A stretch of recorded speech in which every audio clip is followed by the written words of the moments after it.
What's up, you guys? It's your girl Vicky, and I'm back with a whole new video again, y'all. I'm doing Vlogmas day 3. So today your girl wanted to kind of go over a little bit about me. Okay, I'm Vicky Wright. As you see on the channel name, my name is Vicky Wright, and your girl is a work at home, stay at home mom. Okay, I'm also in personal view on what I'm looking like today.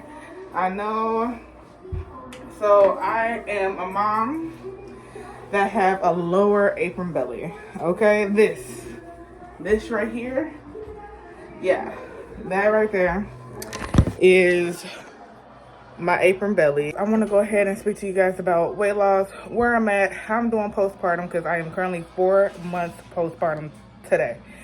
So let's go ahead and get into it, guys. I'm going to write down a couple of questions, answer them really quick. It's going to be about 5 questions long. I just want to show you guys my journey. It's not easy as a plus-size postpartum mom, a mom who had lost six of her babies before my son. And I just want to share my story because there's a lot of women out there who are looking for their rainbow babies, who have been trying to conceive, who have been trying to lose weight, I've been there, honey, and I'm back at trying to lose weight. I'm about to lose another 100 pounds. So let's go ahead and get into this story time and answering these questions. It's a little Q&A. If you're new here, go ahead and make sure you hit the like button so you can go ahead and see more of me. Hit that subscribe button and comment down below. Are you a postpartum mom? How postpartum are you? How many months? How many years? However the case may be. How did you guys handle weight loss as well? All right, you guys. So, I wanted to do a Q&A, like I said, in the intro. And so I am on my little break right now, and I'm going to go ahead and answer these questions. I had ChatGPT ask me a few questions in regards to the Q&A, and pretty much going over my postpartum journey, the 100-pound weight loss, going over my miscarriages, how everything happened, how I recovered, and how I am looking to make a comeback just as well. So the first question is, what was the hardest part of losing 100 pounds in 7 months? And what was the mindset shift that helped me stay consistent? So honestly, the hardest part, because I've been trying to lose weight for, I want to say I was trying to lose weight for like at least 2 years prior to me actually starting to lose the 100 pounds. So my biggest mindset and motivation that I had at the current time was pretty much my son. I did not want my son to see his mother, one, obese and just being out of breath and not feeling like, I wanted to make sure that I felt good to make sure that I'm teaching my son to also feel comfortable in his skin, wanting to make sure that he has somebody who is not only I guess I wanted him to have somebody who will be able to play with him and not be too tired to not play with him. So that was my biggest motivation. A lot of my family members inside of my family is actually overweight and plus size, including my own mother, and my father had type 2 diabetes. So I was just trying to make sure that I got ahead of those issues, especially when it comes to like health-wise. So that was my mindset. My mindset was, I am just so sick and tired of being sick and tired. And you know, when you're tired of something, you're going to change it. So I think I'm missing number 1. I don't know what happened to it. Okay. What kept me going? So question number 2. What kept me going after 6 miscarriages? How did those experiences change the way I look at motherhood now? So it's so crazy. I had 6 miscarriages and I now have 2 beautiful children. I used to cry in my bed at night. Like, I just want 2 kids, well, just a kid at the time. I just want a kid just to be between me and my fiance.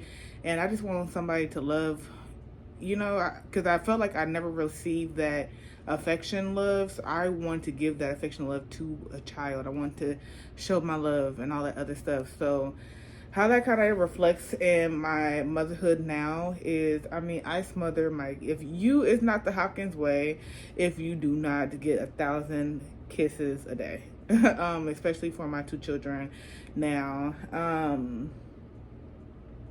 I did not expect to get pregnant, honestly. I did not expect to have those babies when I did. I did not expect it. When I got pregnant with my son, went on a trip, and I was a bridesmaid for one of my good friends, and I just came out pregnant. And then when it came down to my daughter, my mom passed away, and I found out a week later that I was pregnant. I did not expect it. I had to go through something, and which could be in a different video, but I had lost my daughter, which is Nyla, which is tattooed on me.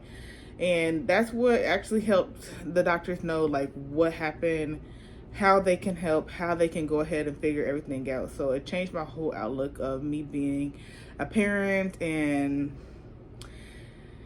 just feeling really grateful, because unfortunately some women just don't get those opportunities. Endometriosis is a bitch. PCOS is a bitch. And they thought that I had all of that, and thank God, by the grace of God, I did not have any of those issues. I did not have any issues with my uterus in general. It was just my cervix was not capable of holding the weight.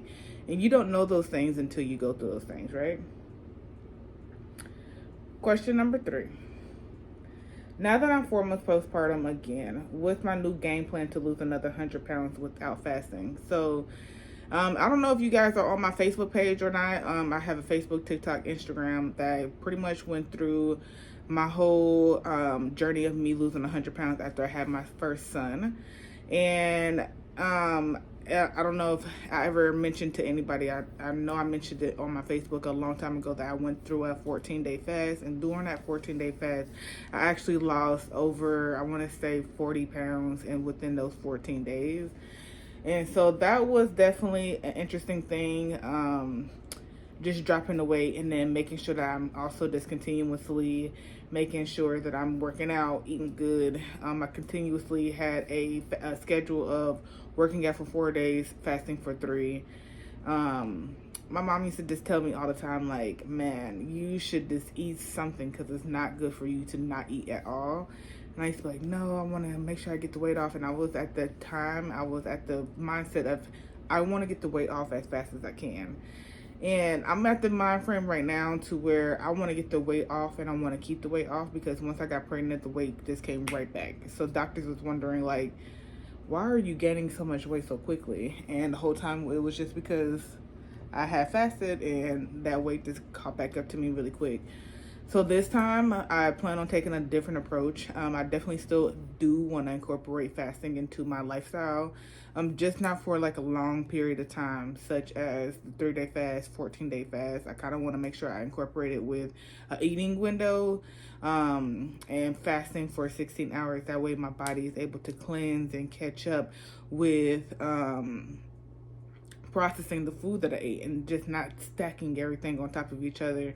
And that's just kind of how I want to make sure that I heal myself from eating, because if I'm upset, I'm gonna eat. If I am nervous about something, I'm gonna eat. So I have that addiction to food that I'm trying to pretty much kick and get that jump started, to be honest with you. So it is going to be a lot more different, not having to fast. It's going to be a lot more slower in progress, not fasting and all that stuff, because usually with fasting, of course, fasting causes fast weight loss. So it's going to be definitely a lot more different, that I am not going to be, like I said, fasting anymore. But it's a more healthier journey for me to make sure that I'm incorporating what I'm eating and everything else like that. So question number 4 is, what did having 2 cerclages teach me about trusting my body again and advocating for myself? Honestly, let's just be honest. I did not know how to advocate for myself. It took a lot for me to advocate for myself. I was not taught to advocate for myself, I was not taught to advocate for myself, especially in my upbringing.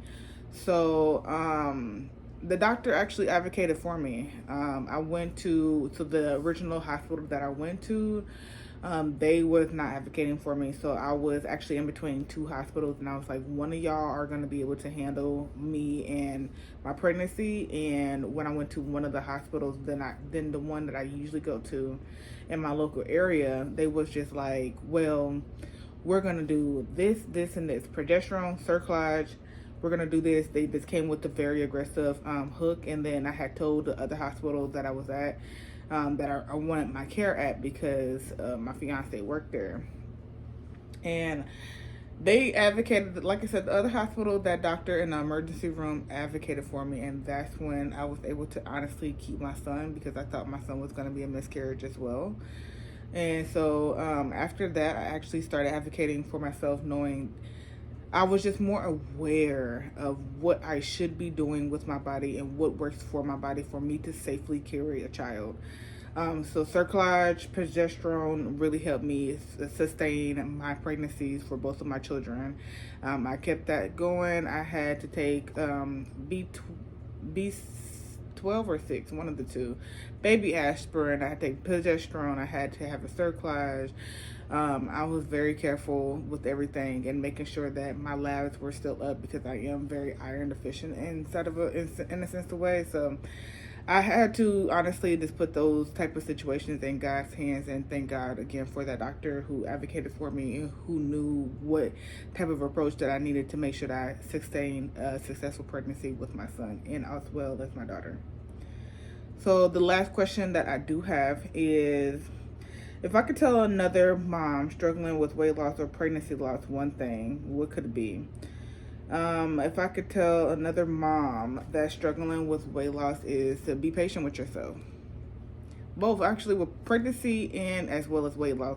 I would say be patient with yourself. That's all that we can honestly do at this point, is to make sure that we are patient with our bodies and trusting our bodies. I know it comes a time to where you kind of get a little anxious in knowing what the outcome could be and how you either look after the weight loss or how you will feel after you have that baby. But you just have to take the patience. And I know it's very much so easier said than done, because I have went through that myself as well, especially for the last, the last 7 years of my life. I have been just so eager to have a baby or lose the weight, and just never knew how to approach situations, and then to have a baby and then just to have the weight fall right back off of me like it did. I was just like, wow, it was worth the wait. But like I said, it is a lot of patience. I would recommend for you to do a lot of research. Know your body as well. You have to know your body, what works best for your body. If you have a hormone imbalance, know what's best for that hormone imbalance. Knows what your body agrees with and things of that sort.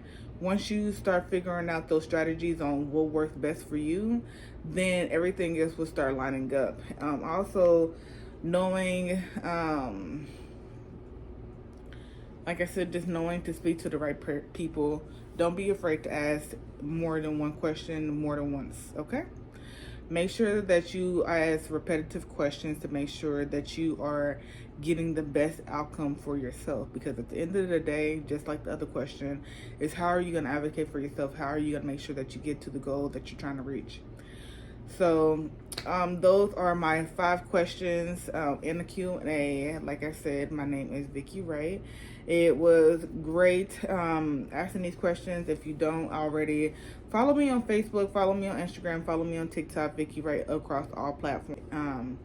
Send me some messages if you have any further questions or anything like that. Send me some messages in regards to pregnancy loss, being a plus size, being pregnant, losing the weight.